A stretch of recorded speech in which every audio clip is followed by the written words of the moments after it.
Hi guys, welcome to another lesson with Coach Matt. Today we're going to be discussing king and pawn against just the king endgame, and this is quite an important position as far as king and pawn endgames go. Um, it's very critical and it's not so easy. I think that's also the relevant point here. Is I think a lot of people have made some mistakes and thrown away many victories or potential victories, should I say, rather, in these positions. So today we're going to discuss how we should go about playing these positions and the correct technique required in order to win this position as white. And we're also going to go through some of the common errors that are made in these sort of positions that we want to try and avoid and make sure that we don't make when we find ourselves in these positions in actual games. Okay, so let's get right into it.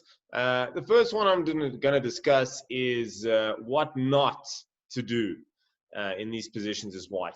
So we've got white to play. We've got the king and the extra pawn. And I'm always talking to you guys about saying, get the king in front of the pawn. Try and activate the king first. It's very, very important principle when it comes to all king and pawn in games. So let's say we disregard that advice and we just march this pawn up the board. Of course, you need to be mindful that you don't lose your pawn, but we're just going to play f4 in this position. It's not a good move, but on the face, it looks okay. I mean, it looks like it's going to be fine.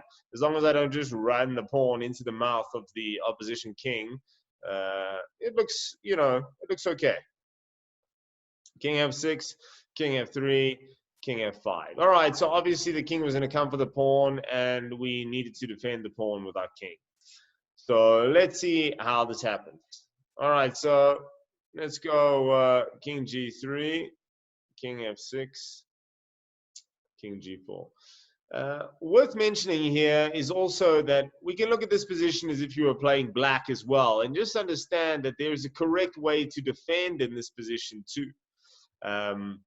Black could play some very poor moves here and still lose this position quite easily.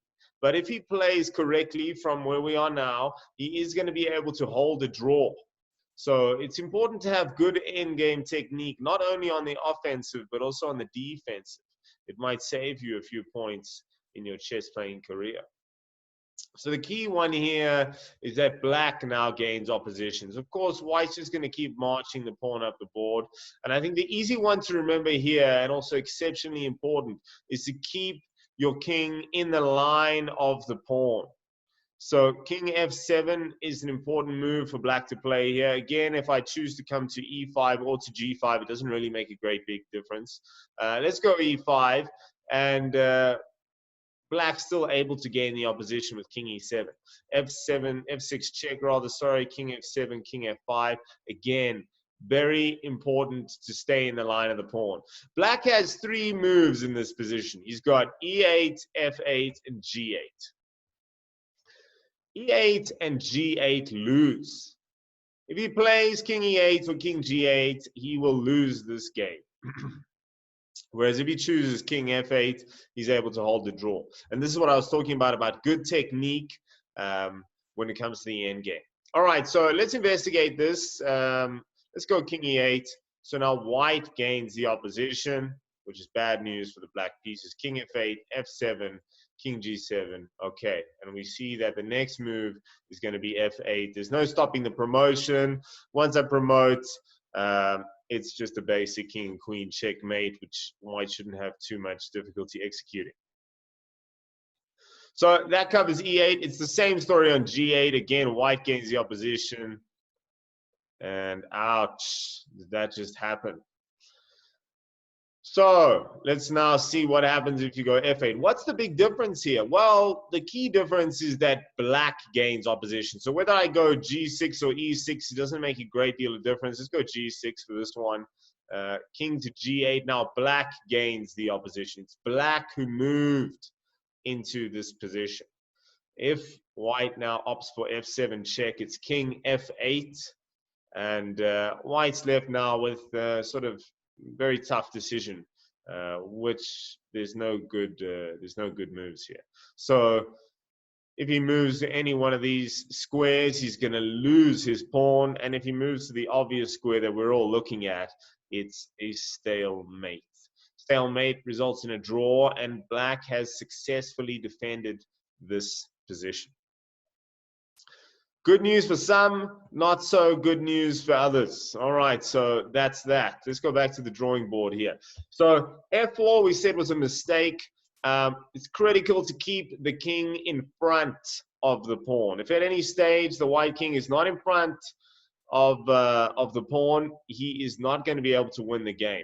So let's now try it the correct way. That was how not to do it, and we also had a look at how we can defend those positions with the black king. So let's go forward with white, keep the king in the game. Obviously, if black messes around, I'm happy to march my king as far up the board as he'll let me, you know, and then I'll just bring the pawn in for support, and at the right time slide the king off to the side, and then just simply end up promoting the pawn. That's our basic outline.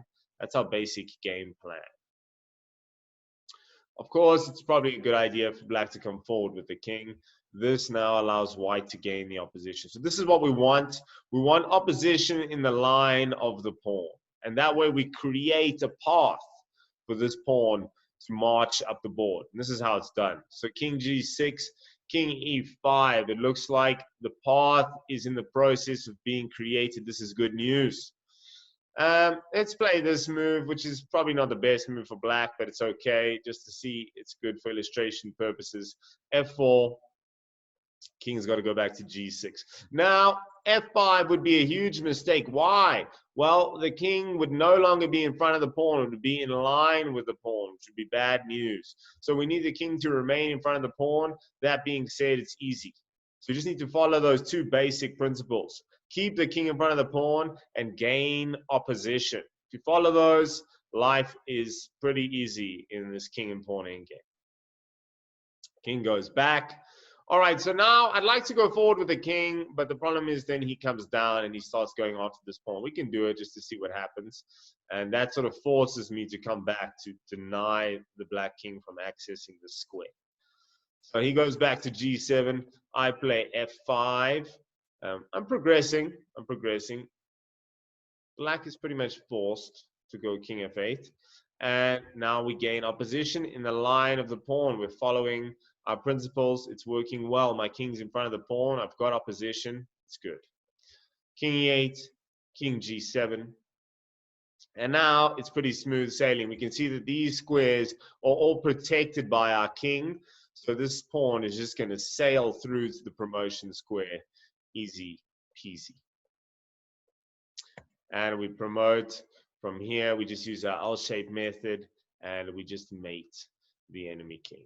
All right, so guys, let's remember. Ooh, wrong one. Let's go here. Very important, okay? Keep the king in front of the pawn. Very important. And make sure that we gain opposition. All right, that's the kings facing one another with this one square in between. Okay, guys, please practice this a little bit at home. Do this exercise a few times with a friend or a family member, just so that you guys can get the hang of it. Remember, practice makes perfect. I look forward to seeing you guys in the next one. Enjoy. That's it from me. Take care. Bye-bye.